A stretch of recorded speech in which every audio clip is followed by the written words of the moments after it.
About the linear equation for class 8 mathematics. Actually अपन बात करते हैं लीनियर इक्वेशंस के बारे में बात करते हैं। लीनियर इक्वेशंस का मतलब होता क्या है? लीनियर इक्वेशंस के बारे में बात करें तो लीनियर इक्वेशन का मतलब होता है कि किसी भी इक्वेशन में वन वेरिएबल। सबसे पहले अपन इसको भी क्लियर करने से पहले एक चीज़ अपन क्लियर करते हैं। इक्वेशंस में दो चीज़ें अपन को पढ़ने को मिलती है, एक होता है वेरिएबल, एक होता है कॉन्स्टेंट।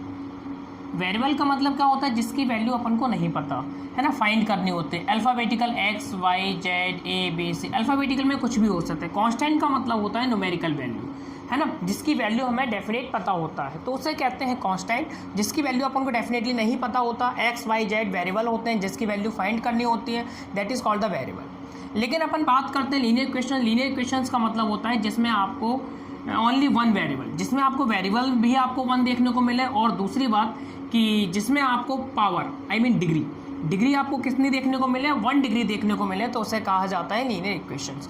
डिग्री, अब यहाँ बात आती है डिग्री की। डिग्री मतलब क्या होता है, चलो वो भी क्लियर कर लेते हैं। डिग्री का मतलब होता है ग्रेटेस्ट पावर। क्या होता है? Greatest power.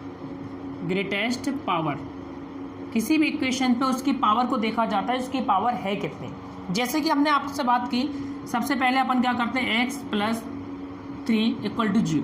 तो इसमें x जो आपको दिख रहा है, आई मीन वेरिएबल जो आपको दिख रहा है, इसके ऊपर जो पावर है उसको हम बात करें, यहाँ कुछ नहीं है तो अपन क्या मान लेंगे, 1। That is called the linear equation. जिस पे डिग्री कितनी हो, 1 हो, जिस पे पावर ग्रेटेस्ट पावर जो है वो कितनी हो, 1 हो, तो वो कौन सी इक्वेशंस कहलाती हैं? लीनियर इक्वेशंस कहलाती हैं। जिस पे पावर कितनी हो, 2, आई मीन कहने का मतलब है x² + 2x + 3। तो इस पे ग्रेटेस्ट पावर कितनी दिख रही है आपको, 2। That is called the quadratic equation. Quadratic equation, उन इक्वेशन को क्या कहते हैं? क्वाड्रेटिक इक्वेशंस, जो कि अभी को नहीं पढ़ना, पढ़ेंगे क्लास 9th में। लेकिन अपन किसके बारे में बात करते हैं? लीनियर इक्वेशंस के बारे में बात करें तो how do we solve the linear equations. अपन लीनियर इक्वेशन को सॉल्व किस तरीके से करते हैं? सबसे पहले अपन किसके बारे में बात करते हैं? Linear equation. जैसे कि हमने आपको दे दिया एक इक्वेशंस दी, जैसे कि हमने दे दिया 2x + के 5/2 = 3x - के 5। ये इक्वेशंस हमने कोई सी भी दे दी। अब आपको किस तरीके से सॉल्व करना है वो देखिए। सबसे पहला मोटिव अपना क्या रहता है वो देखेंगे। सबसे पहले मोटिव रहता है कि जो जितने भी वेरिएबल्स हैं उनको एक साइड कर लिया जाए, आई मीन रिश्तेदारों को एक साइड, और जो बिना रिश्तेदार हैं उनको एक साइड। इट मीन्स जो एक ही फैमिली से बिलोंग करते हैं उनको एक साइड कर लीजिए, जो अलग है उनको अलग कर लेते हैं। जैसे कि x और x एक जैसे हैं तो अपन क्या करेंगे, सेम वेरिएबल है तो इट मीन्स इनको एक साइड कर लीजिए। कितना हो जाएगा, 2x, ये प्लस का यहाँ जाके कितना हो जाएगा, माइनस का 3x, और ये प्लस का यहाँ जाके क्या हो जाएगा, माइनस का। तो माइनस का 5 तो ऑलरेडी पहले से ही था, और ये कहाँ जाके, इधर जाके क्या हो जाएंगे, माइनस के 5.2। तो 2x प्लस का और 3x माइनस का, प्लस माइनस माइनस, तो माइनस का x बचा। यहाँ कुछ नहीं तो हमने क्या मान लिया, 1 मान लिया। इन दोनों का जब हमने एलसीएम लिया तो कितना आ गया, 2 आ गया। 1 का इसमें हम क्या करेंगे, डिवाइड किया, कितना आ गया, 2। 2 का ऊपर हमने मल्टीप्लाई किया तो कितना आ गया, -10। अब यहाँ हमने क्या किया, माइनस का साइन लगा दिया। 2 का हमने यहाँ डिवाइड किया, कितना आ गया, 1। 1 का ऊपर मल्टीप्लिकेशन करोगे कितना आ जाएगा, 5। माइनस के x = minus minus plus minus के 15/2। तो हमें किसकी वैल्यू निकालनी है, x की वैल्यू निकालनी है। यहाँ नेगेटिव है, यहाँ पे भी नेगेटिव, तो नेगेटिव कट जाते हैं, याद रखना इस बात को भी। तो यहाँ x की वैल्यू कितनी आ गई, 15/2।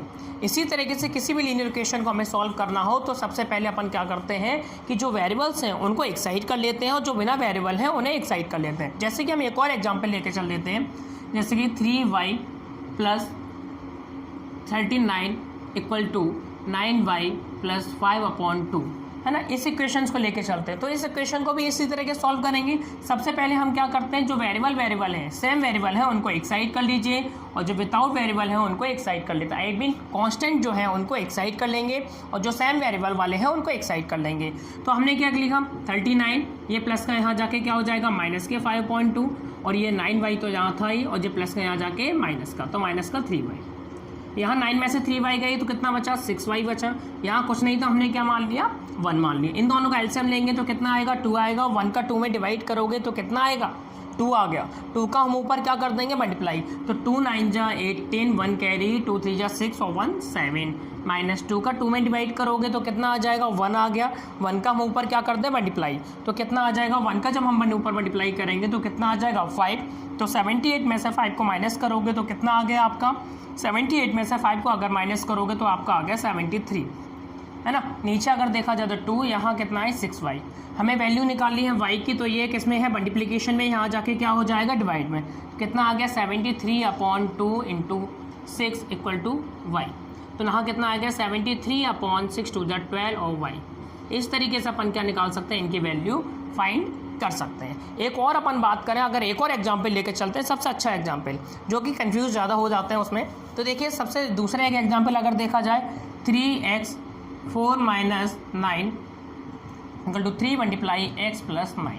अगर ये कंडीशन आ जाती है तो हम क्या करते हैं, इसको भी अगर और टिपिकल बना लें तो x मत लीजिए, ऐसे ही ले लीजिए, इसको भी हम अगर ऐसे ले लें वो बेटर रहेगा। ठीक है, इस तरीके से हमने अगर कोई इक्वेशंस आती हैं तो हम किस तरीके से सॉल्व करते हैं। सबसे पहले हम क्या करेंगे, अंदर क्या करते हैं मल्टीप्लिकेशन कर देते हैं। 3 का हमने अंदर मल्टीप्लाई किया, 3 4 जा कितना हो गया 12। 3 का अंदर मल्टीप्लाई किया, 3 9 जा कितना हो गया 27। 3 का यहाँ मल्टीप्लिकेशन किया तो 3 का यहाँ 3x हो गए। 3 का यहाँ मल्टीप्लाई करोगे 3 9 जा 27 हो गया। अब बिल्कुल सेम कंडीशन बन गई, सेम वेरिएबल को एक साइड कर लेंगे और विदाउट वेरिएबल एक साइड कर लेंगे। तो 12x माइनस के 3x और यहाँ 27 माइनस के 27, यहाँ कितना आ गया आपका 0 और यहाँ कितना आ जाएगा आपका, यहाँ आपका आ गया 9x। तो x की वैल्यू आ गई 0/9, इट मीन्स 0, क्योंकि 0 में किसी का भी डिवाइड करेंगे तो कितना आएगा 0 आएगा। ये बात आप याद रखेंगे।